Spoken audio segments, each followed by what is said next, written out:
Hey everybody, welcome back to Trekyards. He's Commander Cockings. He's Captain Foley.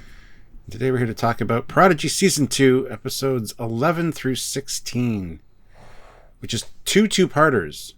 Because we got the last flight of the Protostar, parts 1 and 2, a Tribble called Quest, Cracked Mirror, and then Ascension, part 1 and 2. So Stuart, we're second half, part 3 of 4 of the overall arc. What did you think?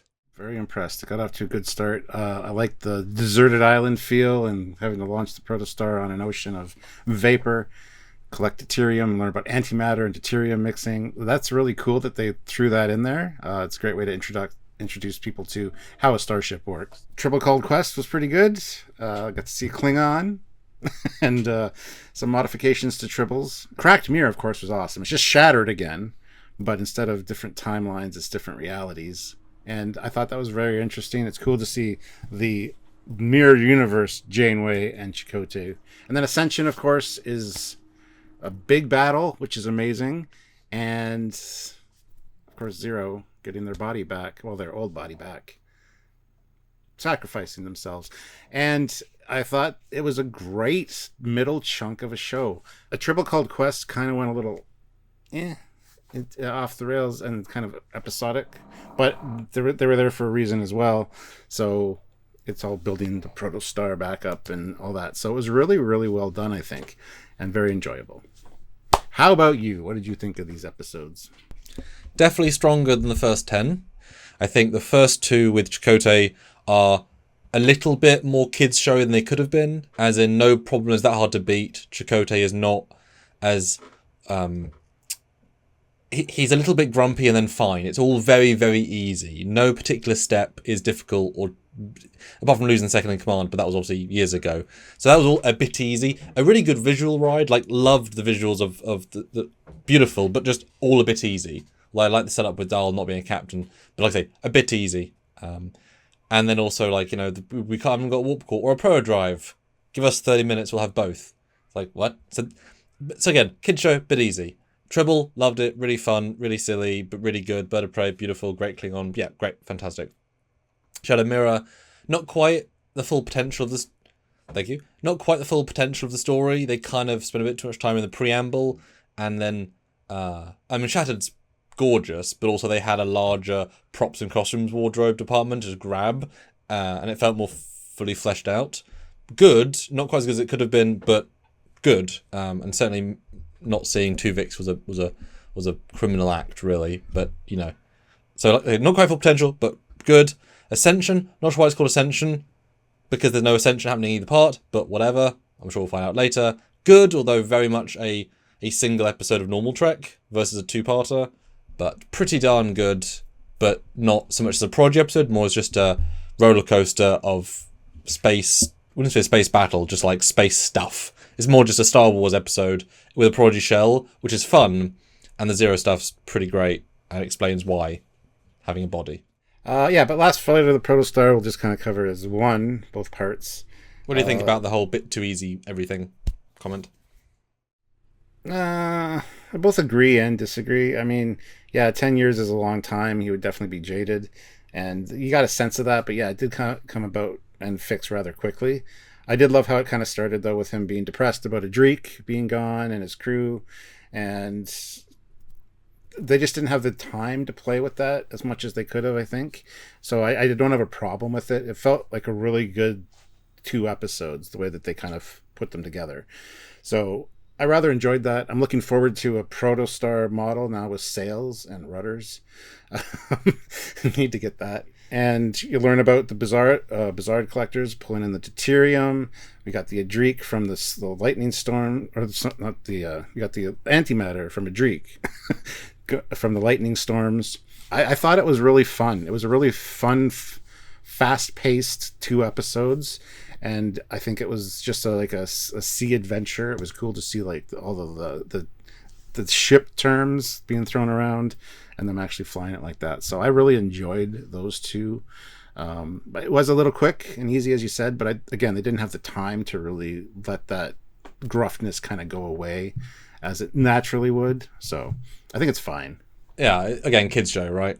it's interesting to think that this Chakotay, 3 years long with the Delta Quadrant, and alone for most of it, except the hologram, and without the ability to, although they can obviously replicate everything because they were replicating sails, so they obviously had enough power to replicate. That issue was avoided instantly, right? Like, they obviously had power. And he just seemed entirely fine. You know, that's why I'm wondering when there's going to be the timeline reset in episode 17, and this obviously Chakotay gets erased, and then they bring back the real Chakotay, who doesn't have to live 10 years in the past, because, you know, this guy can't stay because he's not the real Chakotay, etc. At least the normal timeline version.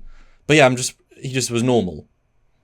You know, 10 longer than Voyager was in Delta Quadrant. I mean, yes, obviously they didn't change that much because that's the nature of that episodic television at the time. But being alone, apart from Jennifer, or not even like more fondness. I was expecting to play on the idea that the fans wanted Janeway Chakotay romance. I thought he was going to be like in a relationship with the hologram, a bit like, again, everything was really like where it needed to be versus where it would have been for 10 years. I love how he puts together the whole, oh, these are the kids I ran into 10 years ago and they haven't aged. Oh, and Starfleet uniforms, temporal mechanics. Ugh. It's kind of like he knew from when they first showed up. Remember? Because he said, where'd you get that tricor? And they just kind of... So I kind of liked that he kind of suspected that was the thing. And the kids hadn't aged in 10 years, so he kind of figured it out rather quickly that he could possibly trust them. So, although, of course, they're the ones that freed him but then made him be stranded and stuff. Although that also wasn't his fault. But what a lad, though, to the ship was fine, to willingly strand themselves on a planet to stop the construct. Mm-hmm. That's, and, you know... Yeah, and make sure that the ship has no power so that even if they died, somebody couldn't come and get the ship and take it to Starfleet. I think that was fantastic. I mean, talk about selfless captaining. That's like top tier. Sorry, mate. You suck. That sucks, but wow, what a good job. Obviously, great Dune references. I mean, you know, they fought the sandworms. Pretty great. I mean, a really fun hover chase through tunnels was very fun. Very silly and very fun. Although, again, a bit of, you know, they travel so far and then only then do they get to dial signal, even though on the top surface they were right there. They have distance problems are very common in this show. It has been since season 1, right? They're not very good at pace and distance, but that's okay. Yeah, and I love that they mentioned the Class P planet because under the planet ranking scale, it's breathable atmosphere and animal life, with vapor oceans, storms generating antimatter and deuterium gas. Oh wow! Just in the memory alpha sort of. Yes. Nice. Yeah. Yeah. I mean, beautiful. I mean, having, you know, what a great just little idea. Like ease in the sense of you have a simple model of the cloud layer for the long shots, just a bit of ground and then sky perched, and it looks incredible. It's a very cinematic yet simple, because he's meant to feel stranded on a planet while actually being sad, and it's a great visual. It made it like he was stranded on a desert island, which is interesting. And I love that Jankum kind of gives him shit for choosing a Class P planet, but it's like anything else, there would be people there, people would come by, stop by. This is a planet that's not very hospitable necessarily, so I think it's a good idea that they did that. So, although given that they had a fully working proto drive and could literally jump anywhere. Yeah. Anywhere. And also there's no time limit with them. Like, once they got through the wormhole, they gave no... Like, I was thinking we were going to see a flashback of them crashing, but he chose to land there and eject the course. I'm assuming he came out the wormhole, was fine, and then decided after days or weeks to do that. But you'd think you'd plan more, or like replicate a shuttle and then leave. I mean, there's other plans you could have done. I wish we'd seen a moment where they'd crashed and you sort of felt the desert island bit, but I think they kind of, again, no time, right? There's definitely a plot hole of missing that they thought about but couldn't show, that I think they just couldn't describe, and that's definitely a problem in plot that's missing. But again, it's not super important. Again, this Chakotay get erased. That 10-year gap is going to be meaningless by the end of the season, so we're excited to see what real Chakotay says, how they fix that and whatnot. It's going to be confusing in a good way. Oh yeah, and the only thing is that how it connects the next 3 is that it's a rusted, broken ship, totally working 100% in the next day. And not even rusty. Like, they don't even mention why the ship is entirely clean, entirely working, and looks pristine the next day. They flew it through a sand cloud, so it sandblasted all that stuff away. It's fine. But you know what I mean? Like, they didn't even linger on the fact that the thing is a 10-year-old junk heap, which barely works, and they have a full space battle with it doing everything perfectly days later, because it's days. They haven't done the thing, it's days. So, again, bit of a continuity thing. They just want to have their cake and eat it too, of having the Protostar be horrible and then normal. without I just any. assumed once it was fully powered, they could make repairs and the systems would be fine. So But who's they? They have one day and it's only Jankum. I mean, you can't just fix it. You know what I mean? You can't just fix a whole ship in a day to be fully functional. That's why it's like the Pro Drive shouldn't just be activated in 10 seconds. Like, it's all, again, just all easy, right? They had to get from A to B in 2 days, and none of that is likely or realistic. But kids show, have to do it quickly. speaking of Protostar, they needed one for the Protostar drive. So Because the next they're Earth 3,000 light years away. Space, time, we can't get there quickly. Yay. Anyway, so the next one is a Tribble called Quest, where they go to a planet. They need the material, the crystals. I love that they show the pattern enhancers. And yeah, we get a very interesting Klingon scientist who's by himself with a bird of prey, trying to... He was sent there by General Martok. Again, like with the non-corporeals into corporeal body, that's a fully Trek canon story that they had a lot of fun with. That doesn't ruin anything, because not every Tribble in every place can be affected in the same way. But they got to have giant Tribbles and make them menacing and see a Tribble planet, what that would look like, which I was super interested to see how they framed that. I thought did a good job. And the continuation of the main Tribble arc of DS9, you know, the Great Tribble Hunt, and given it's that far away from Federation space, he went a long way to some remote Tribble planet to do experiments, made it even worse. That's where Zero gets injured, gets rolled over by the big Tribble, and hurts their leg, which we find out is a bit of a problem. It's funny, they go straight to having a body, and then every episode it diminishes, but not through natural causes. It's kind of like, yeah. I think it plays more funny when you see it back to back. You're like, how unimportant it relatively is until the point we need it, you know? Kind of like a slide line until we need it. But yeah, the new Tribble hybrid, which I'd seen in the watch through, didn't know of any context what it was.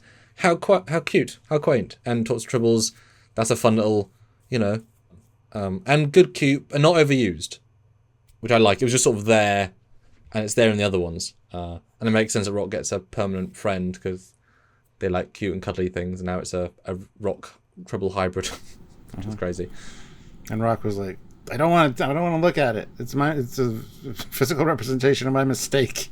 And then, yeah, they become close. So, but what a great payoff to the fact that we made a video about this, the Tribble setup in the first episode, as an offhand joke, which would have been fine, and it's fully paid off. I'd not expect that, to be honest, and fully paid off. But speaking of emergency, Shattered Part 2. Oh, cracked mirror, yes. So apparently activating the proto drive caused this. Well, it's a temporally out of quantum state pro drive. I mean, yeah, okay, I buy it. So we saw the Enterpriseians again with Captain Tuvix. So we don't see Captain Tuvix. They were like 2 seconds though. I know. I thought we were gonna cut back to them. Like, I thought that'd be the most beautiful like dual arc, but alas. I love that they put it in there though. That's just a nice touch. Don't know how it makes sense of any kind. How a Voyager A would be, why that would be given, because it is. Doesn't matter. It was great. Yeah, we get to see Mirror Universe, and we get to see Admiral Jellicoe on the ship. Yeah, because Janeway was dead initially, and then every floor they go up, it changes, and until they beam, yeah. And then of course beaming shifts them to a different universe, because beaming is famous for getting you to the universe. So but they address that too. They say I thought we changed that, or scientists changed that, but if kids can find their way here. It was kind of great. That's good. That was good. That was a really good little unnecessary. Now obviously this could be an alternate mirror, because we know in the mirror universe from DS9 the Empire got destroyed, but that was of course in DS9 era. This is now in Prodigy era. So you know, and they do say active the new Imperial Armada. They explicitly say. So I'm guessing this is a way of maybe the writer saying we didn't like the fact they killed the Terran Empire in DS9 for let's bring it back, because there's enough time between everything, right? So this is the new resurgence. But since Janeway was alive in DS9, it's interesting, because if it is that mirror universe, then she was a freedom fighter presumably in the rebellion in DS9 with Tuvok, and then got a command. Unless it's an alternate mirror, which never fell, and then it is what it is. Don't know, right? But the fact they knew us so explicitly is them, I feel, telling us it's the original one, but who's to say, right? Yeah. We got evil whales. We got Murph doing the... It's not really necessary Murph, but... Hate filled the guard, though. Oh, the poor guard, yeah. And I love the fact they address it, but also don't. The fact that, the obviously Chakotay 3D model with, actual hair, and obviously paint, not at all the same, and also different hair grayness. Like, it's not, they don't just change it for the sake of it. They have, so when Janeway's like, it's obviously you, it's like, because he looks different, you can tell it's not hair anymore. Probably regrets shaving his beard before he went to see Janeway that time, because he's like, how do I look? Did I overdo it? Yeah. And then it's like, no, you should have kept your beard. That way you could have like trimmed it down. But anyway, Grease wouldn't fool anybody, honestly. No, but it was all quite fleeting. I thought it was going to be either 100% a mirror episode, or do a bit more with it, as in like, you know what I mean? Because it was kind of same thing with the Voyager in the first half of the episode, first half of the season. It kind of feels desolate again. What's its mission? Why is it there? Who's it thing? No reason. It's just, you know what I mean? It's. I would like a full 24 minutes. Like when they zoomed in, it would be the mirror version, and there's no other. You know what I mean? That would have been. But that's just like what they were doing with it. I just wanted more of it. I did like that the loom showed up there, and that Janeway had Voyager like firing phasers across its bow to like take out the loom. That was a great shot, actually, seeing the phasers doing that.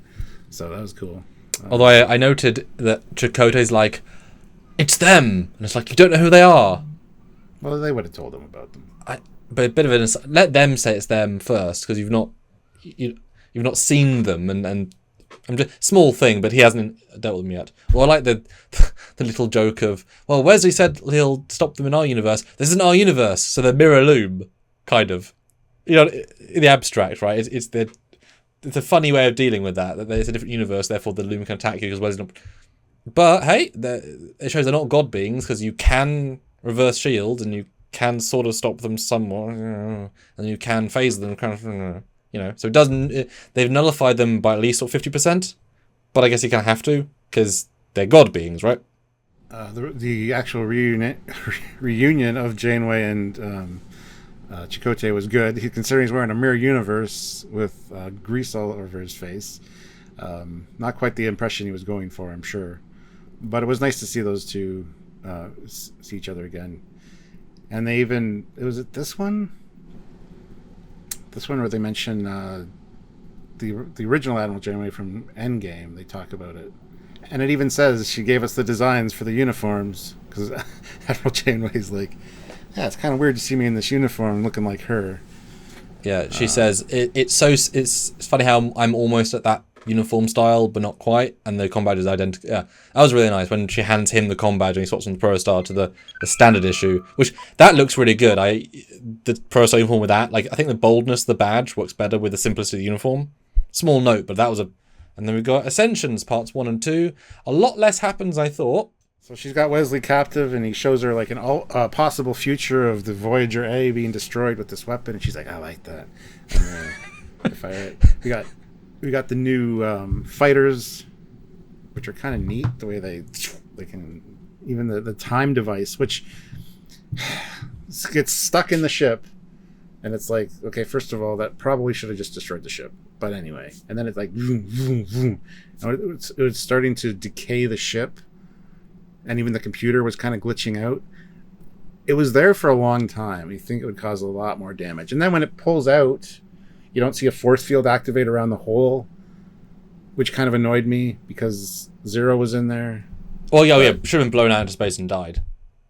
But of course, not a real body, so it was in the air, right? So I was expecting, honestly, the way they framed it, I thought this was telegraphed, that the body was going to disintegrate around the energy, and the energy was going to solve the problem. That's what I thought too. Not the body, which can survive 1,000 years worth of time degradation, and then... That's not what I thought. I mean, it was sad, of course. It's easier to relate to a humanoid body than a ball of light. But I was surprised they didn't do the obvious. I guess it's obvious to us, but not obvious when in the writer's room, because they had their own idea, right? And yeah, the weapon... That's the problem with this sort of easy storytelling. They're then going to Solom in a ship that's basically screwed. They had so many... They said in the episode, so many different breaches in Hull, which are not a day to repair. They're long time to repair. A multi-deck stab through, like, several decks, and she was like, this ship can't just go and fight, but it will next week, be 100% fine. It's like, well, that's not really, you can't do that. And I don't think it can suddenly slipstream having, you know what I mean? Like, it's just, don't do the amazing things if you're not going to have them mean the thing. And Voyager almost never did that, and certainly was never the next day. It was always next time on, I spend 6 months potentially, or 2 weeks, we don't know. So I also hate that it's just Nova Squad that are on the ship able to fly the fighters until the Morn species one gets injured, and then they have to use Dal. Main character syndrome thing. Whereas there's 800 crew aboard this, in theory. You'd think that there'd be more qualified people than just some cadets. Fighters. The context, because we don't like fighters particularly, my assumption is, because we saw them only around Starfleet Academy, they are Academy flyers that have weapons because for like training things, shooting targets, but you can disable safeties, they say that. And they had them on because give the cadets something to do on the off time, right? So I don't think they're the fighters of the fleet. Hence why they know how to fly them, because they're the new flyers of the Academy, and no one new will have learned how to fly the new Academy flyers because they were new. My assumption. But launch some goddamn runabouts. Launch some class Type 9 shuttles which can actually fight and have qualified personnel flying them. That was definitely another problem. They said we're launching the shuttles, and they launched 3 flyers instead. Yeah. And it's not as if the thing didn't hit them. They have 3 shuttle bays. It only hit the secret one that only ever had the Infinity. So there's no shuttles in the secret shuttle bay. Yeah, any shuttle could out tactical a flyer because it's designed to have phase and torpedoes. Those things obviously have torpedoes. So yeah, I was expecting a broader fleet of ships, and they didn't. Yeah, and that's again another. Just use the shuttle Janeway used with the quantum torpedoes. Oh my god, yeah. I do like. Wow. I do like when Voyager launched all the quantum torpedoes though, and all the drones and set up a field to that was kind of a cool idea, honestly. Although the slowest quantums ever. But it was good to see Protostar together with those were great Voyager. shots. Yeah. The scale's nice. But again, this thing was moving for 10 years. I didn't buy it. It was perfect. The story wants you to forget that, because we've already moved past it. Like, Chakotay is now normal. So nothing about that 10 years has affected anything moving on. It's like, oh, okay. But whatever. As long as we move on, it's fine. Yeah, and it was fun to see the ships working together, and getting in close to scan the device, the weapon, and send that information back was kind of an interesting idea as well. I do like the idea, though, that the device, when it had to lock onto a Starfleet vessel, so they had them lock onto the fighters, and the fighters separated and right into the main ship. I thought that was a great one as well. Great idea. And even the way they played it, the incredibly slow, graceful flying of it, like it wasn't zipping. It was because it's not meant for that, right? It's meant to just got basic thrusters. Although that said, again, a problem with pacing. That took at least 30 seconds to a minute. Dreadnought would report back to Ascension saying, they're targeting us. Raise shields, maybe? Because it just hits them and then it all explodes. That's not what the bomb does. It's a time dilation field. And also the 3 flyers also wouldn't cause the destruction of a ship this big, because the ship is giant. So again, the end was a bit silly. Ascension, and it's not as if Wesley showed her the future that was wrong and she was locked in that. She was actively watching telemetry, so she was seeing it go wrong. All you have to do is just shoot the bomb or override it. So the ending didn't make any sense, and that's a problem, but it was good. I did like too the beginning with the time domes that she had, where that was beautiful. Months were passing in there when only days were passing outside for construction purposes. I liked that. That was a neat idea. They put themselves in such a writing corner of, we're going to reintroduce these guys as baddies. They haven't built the fleet that's powerful yet. Not even close. Nor do they have the tech to do it. How do we fix it? We'll get a traveller to give them time tech, and the knowledge of how to build the ships, and then give them time domes, and then build them. Boom, now we've got a fleet. Ah! Cool. A lot of the battle stuff. And also there's a giant plot hole of they beam to the Protostar when they're being hit by an energy drain beam to their shields, which means they have to lower shields, which means they'll be hit by the beam, and they never address it. It's like, you can't do that, and they did it. Plot hole. You could launch a shuttle. There's easy ways around it, but they didn't. That's they could have dropped their side shields and left the forward one on. If you play Starfleet Battles, you got 6 shield facings. Just saying. Would have been nice if they addressed it, because it's such an obvious little plot problem. But I appreciate that Dahl was not in the Protostar, because they're clearly telling us very directly he's not built for the captain's chair, so just give him everything else. I liked that, because it felt... Season 1 I didn't think he was a good captain anyway, and this is a nice way of giving him other roles, He's made for different chairs. Now, how do you think they got Wesley? Because they don't even for a second hint at it. It's like, we've got Wesley. Last thing he was on an out-of-phase planet, attacked by out-of-time Reapers. Essentially, he doesn't know where that is, when it is, how it is. They also can't travel there because they haven't got slipstream and transwarp. It's a different part of the quadrant. That's going to be an amazing bridge to get to because they don't even hint it. But to do that is such a feat. And also harnessing the power. Like, it's not just like like putting Daniels in a force field. It's like design tech to also take, you know what I mean? It was really high level stuff. How? What do you think, Stuart? That's a very good question, which I didn't even consider. I love it that they address how does she have the technology to build these time construction things. We find out that it's Wesley, but yeah, how does she get Wesley? I don't know. That's a very good question. But what a beautiful concept that you just ask the time guy, and I need a new weapon that does this, this, and this. His brain just designs it because he knows all the stuff, and then it just builds it because you've now got future replicators and just build it, and then you launch it from the ship that you just... That's crazy you can do all that, but yeah, okay. Time tech. It's fine. It's good. And that's why this ship is more powerful, because it's... We did see Beverly Crusher as well. Janeway managed to contact her. Did. And talk to her about her son. And yes. They have a conversation about... Beverly says, you're more like a mother than you think. We just got to be there for them when they need us. And she kind of hesitates when Janeway asks about Picard. Like, last I heard, he was, in doing the Romulan evacuation stuff. So I kind of like that conversation. The fact that she was in this, I thought that was great. Should have been more because it was the smallest cameo possible, but it might made be sense. More later, like we don't know. Well, sure, but it made sense. They already had her for last season. They had her in the studio. They would just record potentially the next part because it's such a small scene, right? So it one of all the people, it makes sense that she'd be back because she was already in it, which I kind of should have put two and two together. Like, well, they already hired her. She's already on contract, right? But yeah, very small. I wish there was more to that. Again, might be later, but I wish there was something because it was kind of like a redundant call. Like, this thing. Moving on. All right, well, that's all I think we got for these couple episodes. So be sure to join us for our live review on those. You don't want to miss those. Make sure you click the notification bell icon to all. Make sure you subscribe to the channel. Hit like for this video. We'd appreciate that. And just join us anytime we do any edited content or breakdowns or live discussions or our Vegas stuff that's coming up. There's a lot going on, and you guys don't want to miss it. And we want you to be there for it. So please join us in any way you can. And if you want to support what we do here all the darn time, then Patreon monthly service. Join the channel on YouTube. One-time donation at trekyards@hotmail.com, or get a shirt. Links down below. Or just be here every day, every hour, every minute. Just watch a video. Put on the background. Be here. Be with us. We could be talking to you every day, Stuart, if you just put us on in the background. So hi, if you do that. That's right. So until next time, he is Commander Cockings. He's got a Foley. See you guys later. Bye, guys.